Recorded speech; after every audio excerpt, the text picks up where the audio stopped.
It seems that people are coming around to Tom Holland's Spider-Man. They're starting to see the vision, especially with the recent set leaks of Brand New Day and all the aura farming that the either Tom or the stunt person has been doing in the costume. People are starting to see like, wow, it's so cool that we've had a Spider-Man that we could follow along on his journey. It's so cool that we're getting a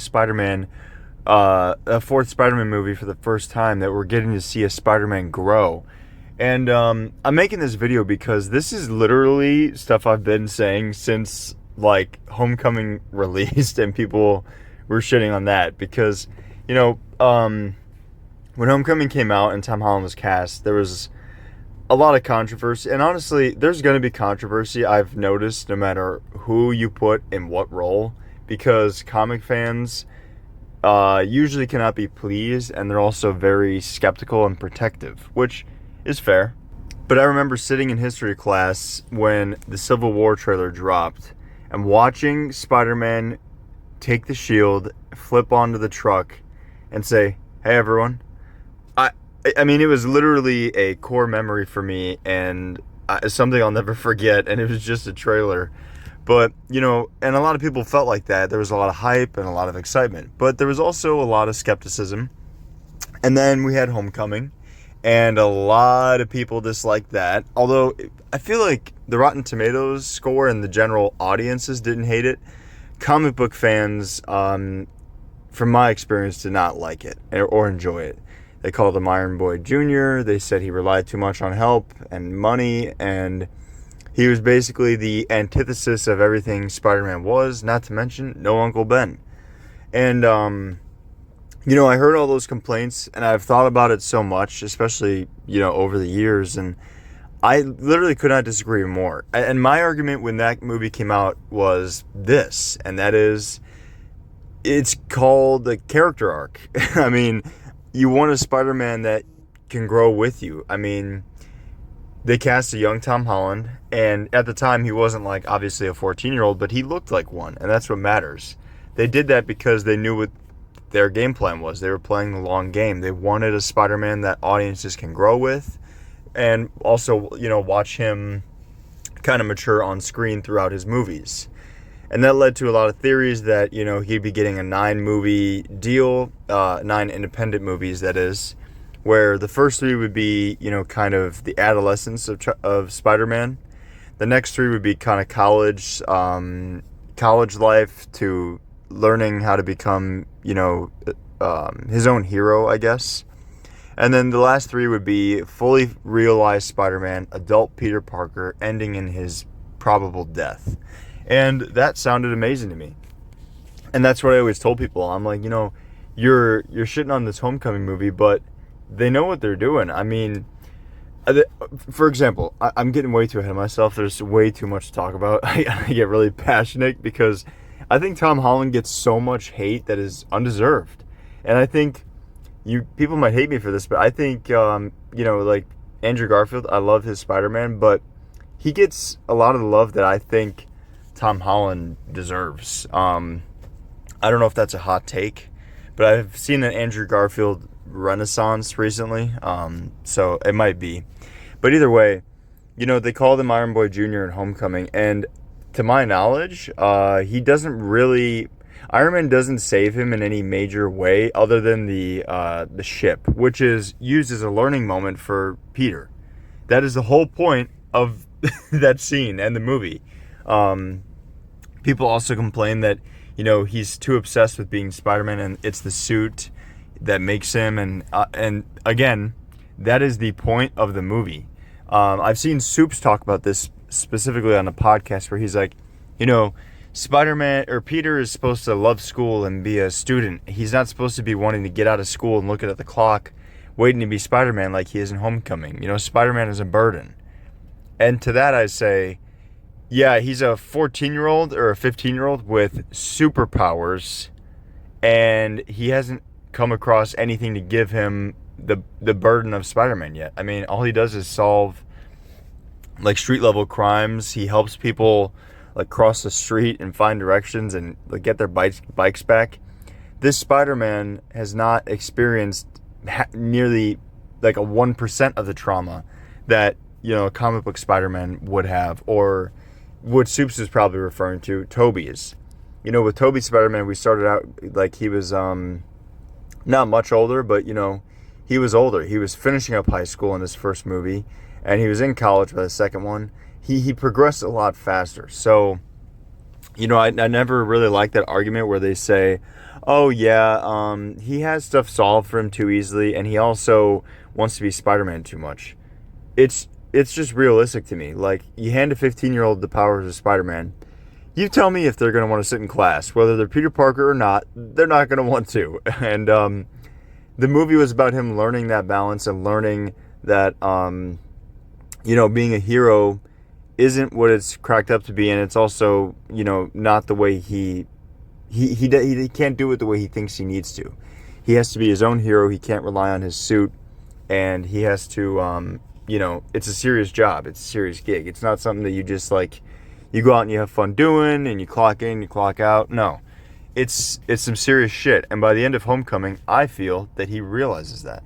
Now, of course, he's still Spider-Man. So the next time we see him in Infinity War, he's cracking jokes and stuff, and then, we move on to, I believe it's called Far From Home. I can't remember. I think it's Far From Home.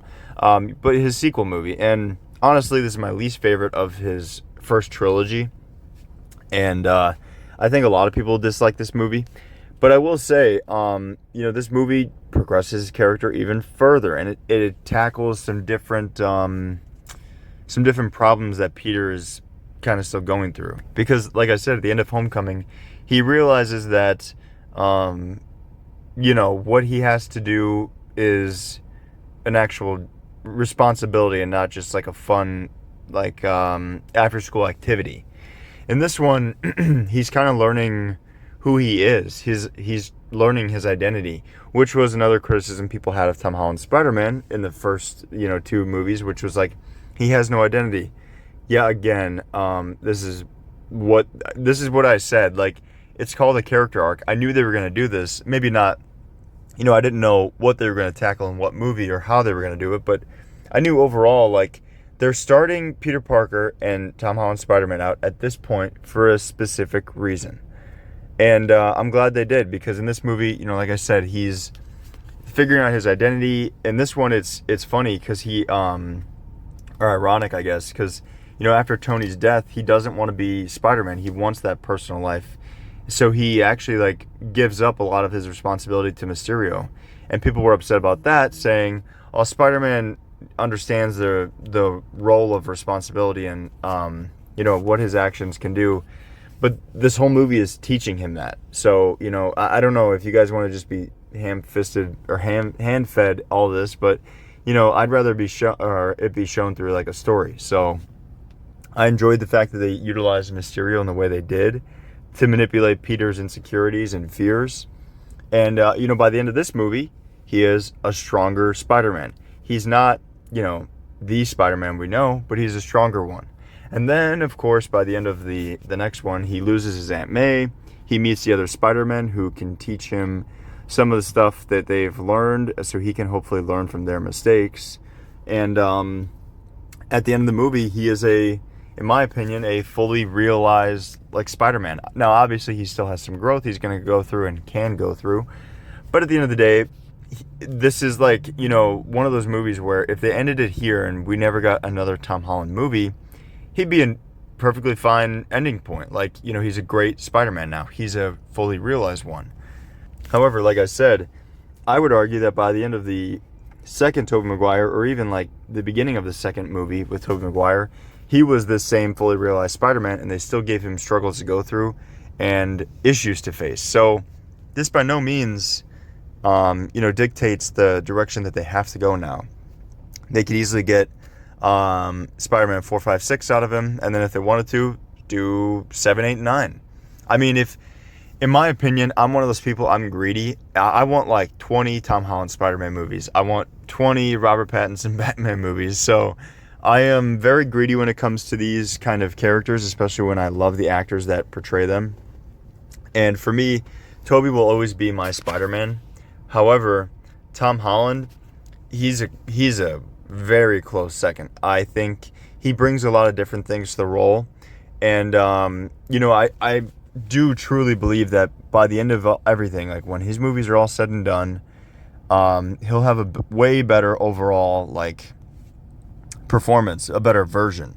And it is kind of unfair because Toby only had 3 and Tom has like, at this point, what, like 8 appearances as Spider-Man, or like 6.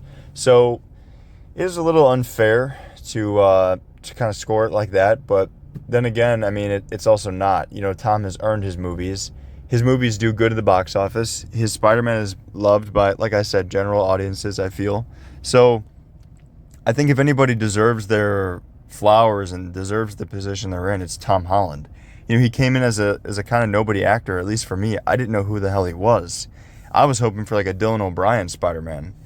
But he's proved himself over time, and he made, almost no money with that first Homecoming movie, but now he's making tons of money. And that's the dream right there. Like, to put so much effort into your craft and to see it come to fruition, especially for a character like Spider-Man that Tom has so much passion for. He even said with this new one, with Brand New Day, he would not do it unless he absolutely loved the script and felt that it was a movie that needed to be made. And that made me happy. That means he has, true care for this character and these movies, and he cares about the fans. So as much as it kind of irritates me sometimes how long some of these projects take to come about, it also makes me very happy to see what kind of hands the future of this franchise is in. And I want to see, more from Tom even after Brand New Day. But I just wanted to talk about this today because it is something I've always thought about, and I've had endless arguments at the high school lunch table with my friends about this. When they would shit on Tom Holland's version, I'd be like, or my cousin even, I'd be like, you just don't get it. Like, you don't see the vision. Like, they are starting him here for a reason. He has these, literally all the issues you're listing, he has those for a reason. It's called growth. He will grow and change through the movies. He will improve. I mean, what do people want? Do they really want a 15-year-old Spider-Man who did, his web swinging was perfect, his combat was flawless, his personality was, perfectly adequate Spider-Man, which is, depressed, broke, lonely? I mean, no. You start him to a certain point, so that way when he gets to those other more meaningful story beats, especially the more emotional ones, you feel it more. And we're seeing that now with the end of No Way Home. I think everybody was very happy, and there's, I mentioned in one of my previous videos, but there's a lot of memes even, when it's like, when Spider-Man is broke, lonely, depressed, and beaten every day, and, it's the guy cheering, and that's what people want. And I gotta say, I mean, it is part of Spider-Man, I guess, but I'm glad we waited and we took our time to get here, because now it feels a lot more earned. When I saw him at the end of No Way Home, I'm like, wow, this is different. Like, we are going somewhere different with this Spider-Man that we have not been before. And it's so much more satisfying now. Seeing him walk into that apartment, looking very broke. The apartment resembles Toby's a lot, in my opinion. Carrying his one box of stuff, including his GED test prep, meaning he probably will have to restart his entire life from the ground up. Like, that is Spider-Man. Seeing him still overcome that, because at the end of that scene, we obviously see him swing out the window and jump into action. So that right there, that is Spider-Man. Tom is Spider-Man. Tom is Peter Parker. In my opinion, he is the best version of both. Like, Toby is for sure the best Spider-Man. Andrew, well, no, actually, Andrew and Toby are close for the best Spider-Man, but, Toby is the best. Andrew does a great job. It's just, for me, his Peter's a little weird. His movies are not that enjoyable. I've tried to make myself enjoy them like you guys do, or like the general audiences seem to now, but I just, I really can't. That's not to say I don't enjoy them at all. I'm just saying I don't have them up there as like in my like top 3 or top 4. So yeah, I'm really happy with Tom Holland's performance. I'm happy we're getting more from him, and I think, if anyone's deserving of this, it's him. So let's see where they take this. I'm excited. More set photos keep coming out every day. I'm trying to avoid them, aside from a few, like that one I posted yesterday, because it's just so sick. I'll put it here. But yeah, I mean, that's about it. That's kind of all I wanted to talk about. I appreciate you guys listening. If you did stick around to listen and hear what I had to say, it's just something I'm really passionate about, because I am glad Tom Holland is getting the respect he deserves. However, I'm a bit frustrated that it has come so late, because he's had to deal with so much, and it's just been kind of frustrating to see, like, you know, most people couldn't have the patience to just see what they were doing and what they were planning from the beginning. But I just wanted to do a quick rant, I guess, and just get it off my chest. Let me know what you guys think down below. If you agree with me, if you disagree, if you think I'm completely wrong, that's fine too. I'm not trying to cope. I'm just saying, like, this is my genuine take on everything. I've always thought that they've done stuff with purpose, and these movies are not without flaws, but I do think most of the stuff that people complain about was done on purpose, and we're about to see the fruits of that labor, hopefully in the next one and the next two, if he gets another trilogy, which I'm really hoping he does. So yeah, let me know what you guys want to see next, or what you thought about this. If you did stick around, I appreciate your time spent here, and I will be looking forward to seeing you guys in the next one. Thank you.